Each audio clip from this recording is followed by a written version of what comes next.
Voilà, alors évidemment, on est hors cadre des formations de l'IMSET, bien évidemment, avec l'exemple de Vincent Moscato, puisque c'est arrivé spontanément, puis il avait des aptitudes, en tout cas de comportement, pour faire de la radio, parce qu'il a toujours donné de la voix, Vincent Moscato. Ça vous aurait tenté, vous, et est-ce que ça vous tente encore aujourd'hui?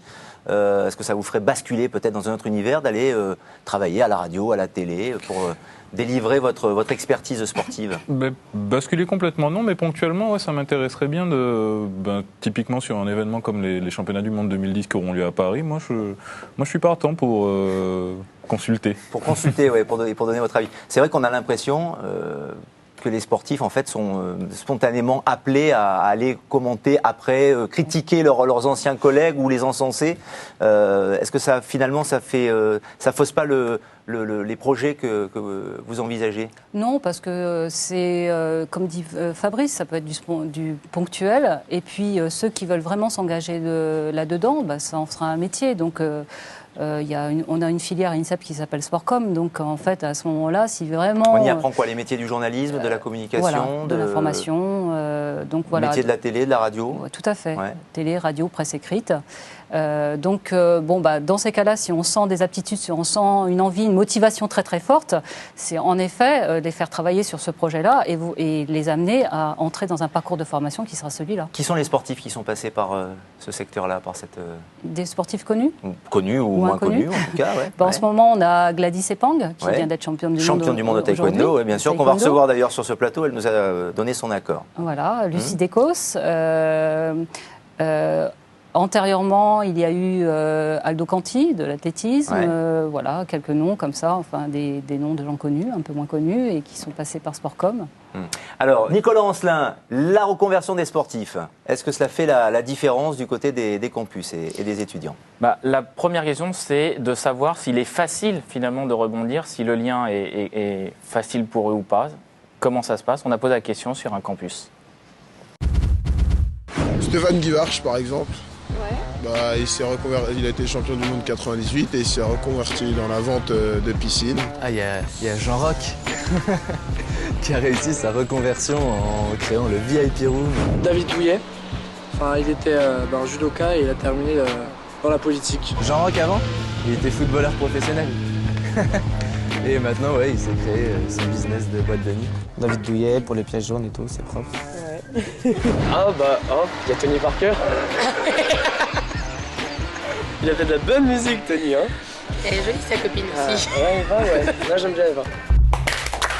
Voilà, j'ignorais que Jean Roch avait été footballeur professionnel, peut-être du côté de la SCAD, pour les platines ou pour l'ambiance dans les vestiaires. C'est un scoop. Hein. On le salue, c'est un scoop. Il y a peut-être quelques erreurs de langage, ou en tout cas, ils n'ont pas identifié la bonne personne. Quel est, selon vous, Fabrice Janet, le symbole de la reconversion réussie, à part vous, bien sûr?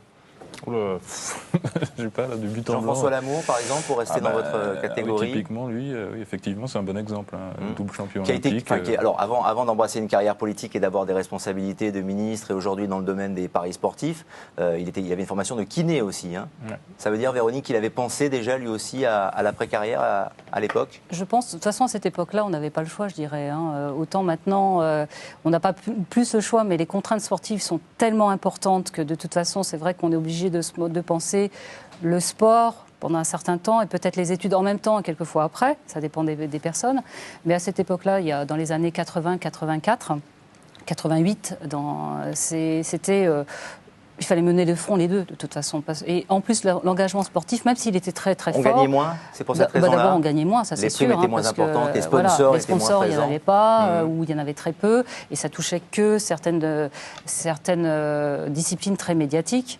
Donc les autres, c'est médiatisé qu'au moment des Jeux Olympiques, et il faut décrocher une médaille. Et puis, je dirais que si on prend le cas de l'escrime, par exemple, c'était plutôt l'Europe qui était le centre de l'escrime, alors que maintenant, les escrimeurs sont partis aux quatre coins du monde en permanence. Donc, allier sport et études en même temps, c'est vrai que c'est un vrai challenge. C'est un vrai challenge. Voilà. Les sponsors, ça peut aider pendant la carrière, mais pour l'après-carrière, le fait d'être sportif de haut niveau ou pas d'ailleurs, parce que ça peut être aussi un état d'esprit, un profil très apprécié par les employeurs. Est-ce que vous, pour votre actuel employeur, travaillez donc dans l'informatique, c'est du service informatique, hein, l'entreprise pour laquelle vous travaillez. Est-ce que ça a fait la différence, le fait que vous soyez Fabrice Jeannet, le champion d'escrime? Oui, je pense que déjà, ça facilite un peu le contact, parce que du coup, les gens viennent un peu spontanément et naturellement à discuter de ça. Mais effectivement, moi, j'ai été recruté non seulement sur des compétences informatiques, mais aussi sur un profil, c'est clair. Donc, je pense qu'il y a des aptitudes qu'on développe pendant sa carrière sportive qui peuvent trouver des applications concrètes dans le monde de l'entreprise assez facilement, disons. Est-ce que finalement, pour en terminer, Véronique Le Seur, est-ce que les sportifs ont beaucoup de mal à se reconvertir, à trouver du travail après? Là, je vous ai posé la question au début sur si on pouvait quantifier. Est-ce qu'aujourd'hui, il y a plus de sportifs qui ont du mal à trouver du travail? Ils ont du mal à trouver pendant. D'accord. Après, s'ils sont, je dirais, à compétences égales, ils trouveront le travail parce que justement, il y aura des capacités individuelles et personnelles qui seront supérieures peut-être. Mais donc après, s'ils sont formés, s'il y a les diplômes, s'il y a les compétences, s'il y a les expériences, même de sportifs de haut niveau, comme dit Fabrice à un moment donné, c'est la compétence transférable. En revanche, la difficulté, elle est pendant qu'ils sont sportifs de haut niveau. Merci infiniment. On a beaucoup appris sur le domaine sportif et sur les compétences des sportifs et de la reconversion. Merci infiniment et à très bientôt. mcetv.fr, évidemment, pour toutes vos informations. On se retrouve très prochainement sur l'antenne de MCE. À très bientôt.